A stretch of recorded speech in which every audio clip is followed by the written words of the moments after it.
here's a question for you. I'm listening. If red pill, blue pill, you got to take one of them, okay? Would you rather go back to 10 years old with the knowledge that you have now, or would you rather go back to 25 without the knowledge that you have now, but you start with $50 million? Oh, that's easy. 10. With the knowledge? Yeah. If I was 10 years old, $50 million would be nothing. And by the way, if I got to $50 million when I was 25, be gone. I'd have blown it on nonsense. But now here's the real question. On that timeline, because if you talk to anywhere up to, call it 30 years old, right? The 30-year-olds, they're going to take the 50 million because their knowledge base is not more valuable than the 50 million. Oh, they haven't realized. They haven't realized what it is. So at what age does your knowledge actually become more valuable than the 50 million that you would get at 25? Oh, that's a great question. Wow. Individually speaking for all of us, I think, when that comes in, but definitely somewhere that 35, 36, you start realizing, like, you know, you get if I knew then what I know now. Yeah. I mean, how many times how much money could I have made if I would have, should have, those things start to happen. I used to go up to the oldest guy at parties, and I would say, tell me something true. And there was this guy, he had to be 70, in his 70s.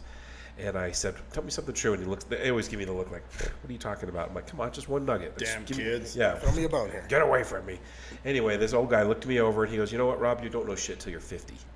And I was 35-ish, in that 35 to 40 range. And I was like, I know all the shit. Yeah, you're wrong. You're wrong, old man. I'm smart. Shit.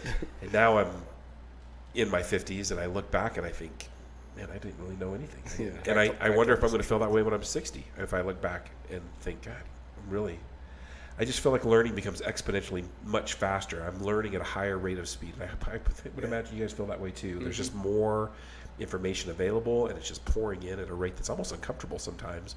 Yeah. There's just no way I can explain. If you think about how much you've grown in the past 10 years, if you're in your 30s, think about the next 10 years, like what that volume will look like. It's bananas to think. Just conceptually, you understand so much more, I think, as that, you know, as you said, he tell me something true at 50. Well, I think the same thing at 60. I think conceptually, you just understand more. Yeah.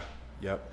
The thing is I'm kind of an ageist. I've always been an ageist. I've always thought, you know, when I was a boy and I'd look at my mentors who were in their 30s, I would just be like, damn, that guy's old. He's got kids and a job. And now, when I was in my 30s, I would look at the people when they were in their 50s, and I would just think, man, that guy's just not relevant anymore. Like, he just isn't keeping up, and his fitness and all the different things. And I don't feel that way about myself, but I've become more patient as an ageist as I've grown older, because I get it. It gets harder to be older, but I just feel like I've learned so much more. I think that my wisdom, you know, Socrates says wisdom is understanding that you know nothing. Yeah. And I feel that way a lot.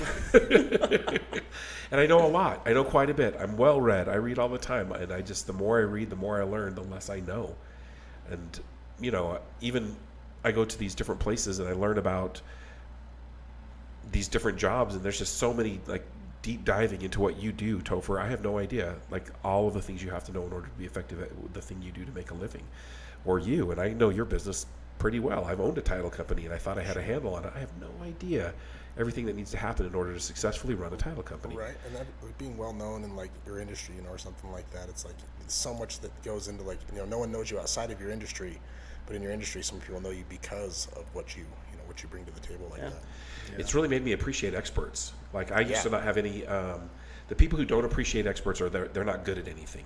So I have people that don't want to pay me my commission as a real estate agent, and I'm really good. I'm a good real estate agent, and they don't want to pay me that. I have to believe that's because you don't know what it is to be really good at something. Exactly. And the better I've become at my art, selling real estate or the charity, the more I appreciate specialists. And if someone tells me that I can fix your bike because of the thing in the deal, you're my guy. I would rather you do it than anyone else. Yeah. You're worth your money. Yeah. Oh yeah. Yeah. Yeah, experts. I like that. Yeah, I've really grown to appreciate experts a lot more. Where before I was kind of cheap, like I can do it. We live in the do-it-yourself state, and I think there's things I can still do, but I can't do it as well as Jared does. He's amazing at that. He does it all day. That's amazing. And so, I think that's a sign of a good leader and good wisdom, right? A good leader can identify what everybody is good at, and then trust them to do that. that. Yeah. You know, Yeah. There's a book called Rocket Fuel that goes into that in great detail. And it talks about really understanding your lane and then appreciating the other lanes. It talks about the great partnerships like the Jobs, Steve Jobs and what's his knuckle, and all these different companies that really did well. There's two people that were kind of polar opposites. In fact, sometimes they hated one another, but they're doing really well because they stayed in their lane and they knew that boy over there, he's got it. He's got it. I don't have to worry about that. And so that's what the great companies have really kind of taken off because of that. So I try to think about that all the time. Like, what is it I don't want to take back? Is there somebody better at it than I am? it's weird. And then the maturity to say that person is better, Yeah. you Yep. know? Yeah, you have to really swallow your ego. When Annie first joined me in real estate, I had been in the business about 8 months, and I was losing papers from here to my car. Like, I was losing stuff, and I wasn't getting things initialed, and I terrible at sending things electronically for signatures, like just terrible at all of those things that really get you paid. That's where the rubber hits the road. Yeah. I can negotiate. I can read a contract. I am amazing. I'm a bulldog when it comes to negotiating, but I was just losing stuff. And so I wasn't getting paid on all my deals. There was I had 5 deals pending that had closed because I didn't get all the paperwork put together. Stupid. Yeah. And so I called her up and I'm like, hey, babe, she was the executive assistant for 3 salespeople at a large company called Zag here in Salt Lake. And I said, hey, you need to get your real estate license and come on over. And so that's really our superpower is like, I don't send a contract. I don't write the contract. I negotiate it and I call her up and she writes it beautifully. Yeah. She has the language. She understands exactly what needs to be said. And all the papers are there. Yeah, everything's signed and initialed. Crazy how that works. Yeah, and people will be like, oh, so she's like your transaction coordinator. And I'm like, no, I'm her sales assistant. Like, I'm here to help her do her job well. And when we do that, and I stay in my lane, the reason I'm telling you this story is because it took me a minute to surrender. To be like, okay, you're better at that than I am. Because I would tell her, this is how I do it. This is how I like it. This is the way that I want it. And she was like, okay, we're doing it better than that. And She's like, shit, throw this. Yeah, that's it. Cool, thanks for your ideas. Yeah, appreciate your. We're gonna do it this way. You're doing it wrong for 8 months. You like shit. Yeah. Oh, and we've never looked back. We've been wildly successful ever since. And I always tell people I work hard, but I stay in my lane. Yeah. Yeah, I like that. It's important stuff. Life is easier when you do that anyways. Yeah. Yeah. It's just easier. Thanksgiving's Heroes has taken off because I found that executive director, Jenny. She's so smart, man. She worries about things I don't even think about. She'll bring things up, and I'm like, oh. You're like, yes. Yeah, that's a good idea. We should consider that. And she tells you it's already done, and I need you Yeah. to stand over there, and you're going to talk about this. Yeah. Sign here. Sign here. Yeah, go hug somebody. Go shake some hands. Okay. I got it. I can do that. There's a camera over there. Go stand in front of that one. Okay. That's pretty funny. But that's good living.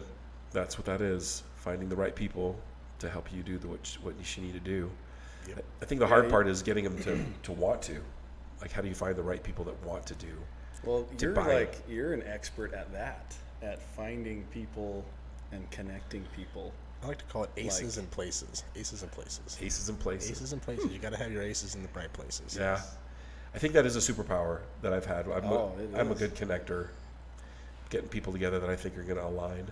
You're good at reading people, too. Yeah. Thanks.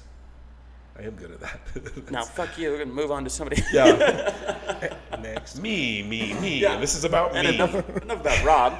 Yeah. Oh, which reminds me something about me. Oh, fantastic. If you'd like that clip and would like to watch another one, click right here. If you'd like to watch the whole video, click right here. Don't forget to like, share, and subscribe. We'll catch you on the next one.